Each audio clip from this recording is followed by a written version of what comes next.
इस वीडियो में दी गई जानकारी सामग्री गणना की प्रामाणिकता या विश्वसनीयता की गारंटी नहीं है। सूचना के विभिन्न माध्यमों, ज्योतिष, पंचांग, प्रवचनों, धार्मिक मान्यताओं, धार्मिक ग्रंथों आदि से संकलित करके यह सूचना आप तक प्रेषित की गई है। हमारा उद्देश्य सिर्फ सूचना पहुंचाना है। पाठक या उपयोगकर्ता इसे सूचना समझकर ही ले। इसके अतिरिक्त इसके किसी भी तरह से उपयोग की जिम्मेदारी स्वयं उपयोगकर्ता या पाठक की ही होगी। नमस्कार दोस्तों, स्वागत है आपका हमारे YouTube चैनल सांसारिक जानकारी पर। हम आपको यहाँ पंडित प्रदीप जी मिश्रा द्वारा बताए गए उपाय जो वे अपनी कथा में बताते हैं, उनकी जानकारी देते हैं, ताकि आपको एक ही जगह पर ही सारे उपाय मिल जाए। गुरु जी के बताए गए उपाय श्री शिव पुराण से जाने गए होते हैं, इसलिए निसंदेह भगवान शिव पे विश्वास रख कर करे। इस पुराण में शिव जी को वात्सल्य, दया और करुणा की मूर्ति के रूप में महिमामंडित किया गया है। इस पुराण का पाठ करने से भक्तों के अंदर भी ऐसे ही गुणों का संचार होता है, यानी भक्तों का चरित्र भी भगवान शिव की ही तरह बनने लगता है। शिव पुराण में भगवान शिव की महिमा का गुणगान किया गया है। इस पुराण का संबंध शैव मत से माना जाता है। इसमें भगवान शिव को प्रसन्न करने की पूजा विधियों और ज्ञान से भरे आख्यान भी सम्मिलित हैं। हिंदू धर्म में भगवान शिव त्रिदेवों में से एक है और इन्हें संहार का देवता भी माना जाता है।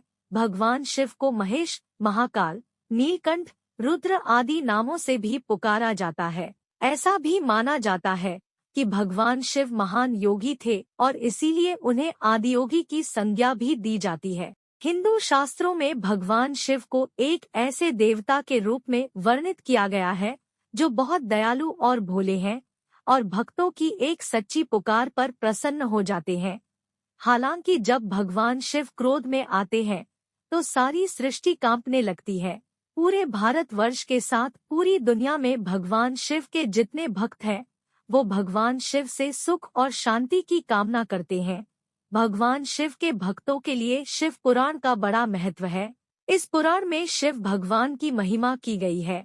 इस पुराण में शिव जी को वात्सल्य, दया और करुणा की मूर्ति के रूप में महिमामंडित किया गया है। इस पुराण का पाठ करने से भक्तों के अंदर भी ऐसे ही गुणों का संचार होता है, यानी भक्तों का चरित्र भी भगवान शिव की ही तरह बनने लगता है। जो भक्त शिव पुराण का विधि पूर्वक पाठ करते हैं, वो जीवन मरण के चक्र से भी मुक्ति पा जाते हैं। इसलिए हिंदू धर्म में शिव पुराण को बहुत अहम माना जाता है। तो लिंग पुराण के अंदर और शिव महापुराण के अंदर वर्णन किया गया कि भगवान शंकर ने नंदी को वचन दिया था, सुनो नंदी। शंकर भगवान से नंदी कहता है, हमारा भरण पोषण कैसे हो? शंकर भगवान कहते हैं, नंदी मेरे शिवलिंग पर, यदि कई लोगों को थोड़ा ध्यान दीजिएगा, है बहुत कथा पर बहुत ध्यान देना। शिव महापुराण की कथा है, बार बार ऐसी कथा नहीं मिल सकती आपको। सुनोगे आप अपनी जगह पर, बहुत वक्ता हैं, बहुत प्रेम से बांचते हैं, पर जो कथा रसतत्व से आपको मिल जाए उसको ले लीजिए महाराज। कोई वस्तु, कोई भोजन आप बनाकर लेकर गए हो, कोई पकवान आप बनाकर लेकर गए हो, कोई फल लेकर गए हो, यदि शिवलिंग पर वो पकवान, वो मिठाई, वो फल टच हो गया तो वो खाने के योग्य नहीं रहता। वो घर पर लेकर मत आना, मंदिर में ही छोड़कर। यदि भोजन, पकवान, मिठाई, शिवलिंग यहाँ पर है और भोजन का भोग तुमने इतनी दूर से लगाया है, फल इतनी दूर रखा है, वो शिवलिंग पर टच नहीं करा गया है, तो उस प्रसाद को, उस फल को आप पा सकते हो, उसको खा सकते हो। पर जो शिवलिंग पर टच हो गया, फिर वो केवल नंदी, श्रृंगी, भृंगी, प्रेतों का, भूतों का, आहूतों का भाग होता है। प्रेत भूत आहूतों का, वो फिर खाने योग्य नहीं है। हाँ, यदि नर्मदेश्वर महादेव हैं, नर्मदा जी के जल से कोई शिवलिंग प्रकट हुआ है, नर्मदा जी के जल से, कोई कंकर से, नर्मदा के जल से अगर कोई शिवलिंग प्रकट हुआ है, उस शिवलिंग की स्थापना कहीं पर है या आपके घर में है, तो उसको कुछ भी टच हो जाए वो पा सकते हो, पर बाकी के शिवलिंग को स्पर्श किया हुआ नहीं पा सकते। केवल एक नर्मदेश्वर महादेव नर्मदा के जल से प्रकट हुए। कई लोग पूछते हैं, ये सांप है कौन, ये सर्प है कौन? तो उसको बताओ, ये भगवान शंकर के गले में जो एक सांप पड़ा हुआ है, ये भगवान विष्णु हैं। और शंकर भगवान के सिर पर जो जटा में सांप दिखता है, वो हाथ में सांप बंधे रहते हैं, वो दो हाथों में, कमर पर, सिर पर, केशों पर, जो सांप 5 नजर आते हैं वो? तो बताओ, ये शंकर भगवान की 5 लड़कियां हैं, जया, विषहरा, शामली बारी, दो तली और देव। ये 5 लड़कियां भगवान शंकर के इर्द गिर्द घूमती हैं, आस पास भ्रमण करती, सभी ये शिव की बेटियां भगवान शंकर के साथ भ्रमण करती हैं। 5 जया, विषहरा, शामली बारी, दो तली और देव। ये जो 5 पुत्रियां थी शंकर भगवान की, ये वासुकी को दी गई थी महाराज, क्योंकि ये सर्प की योनि में थी, इसलिए ये वासुकी नाग को प्रदान करी गई थी। वासुकी नाग कौन सा? जिसने मंथन कराया। वासुकी नाग कौन सा? जिसके फण पर पूर्ण पृथ्वी विराजमान है। वासुकी नाग कौन सा? जो निरंतर देवताओं के हित के लिए कार्य करता रहता। एक पान के पत्ते के ऊपर, मात्र पान जानते हो, वो खाने वाला जो पान करता है उसका पत्ता, पान के पत्ते के ऊपर जो चंदन से शंकर के नाम, पार्वती का नाम और ब्रह्माणी सरस्वती का नाम लेकर शिव को समर्पित कर दे महाराज, उसकी भी तिथि बताइए, बड़ी सुंदर है। जब रवि का पुष्य योग पड़े, रवि पुष्य नक्षत्र हो, रवि का पुष्य योग पड़े, उस समय पान के पत्ते पर चंदन से शंकर, पार्वती और सरस्वती का स्मरण कर कर जो शिवलिंग के ऊपर उस पान के पत्ते को चढ़ाकर 5 बेलपत्र, 3 समी पत्र समर्पित कर देते हैं, उस बच्चे से चढ़वा देते हैं, वो बच्चा कभी पढ़ने में कमजोर नहीं होता, विद्या में बढ़ता ही बढ़ता है। पलटकर माँ बाप को देखना ही नहीं पड़ेगा, बच्चे को कभी भी माँ को कहना ही नहीं पड़ेगा कि पढ़ने बैठ, वो खुद पढ़ेगा, रुचि से पढ़ेगा। 5 बेलपत्र, 3 समी पत्र समर्पित कर दें, भगवान शंकर का स्मरण करें और उस बच्चे को प्रणाम करवा कर वापिस लेकर आए। बच्चा विद्या में प्रबल होता है, विद्या प्रखर, भगवान शिव देने वाला है।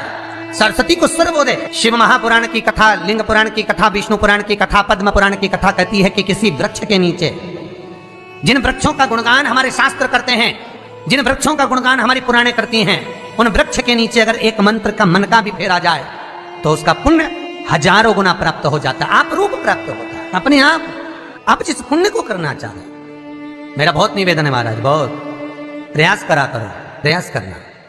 अगर हाथ के मनके की माला भी नहीं हो और किसी पीपल के पेड़ के नीचे 15 मिनट बैठने का मौका मिल गया, आंवले के वृक्ष के नीचे 5 मिनट बैठने का मौका मिल गया, किसी आंवले के वृक्ष के नीचे 5 मिनट बैठे हो, ओम नमो नारायण का मंत्र का स्मरण कर लो, ओम नमो भगवते वासुदेवाय का जाप कर लो, बस उसका फल 1000 गुना प्राप्त हो जाता है।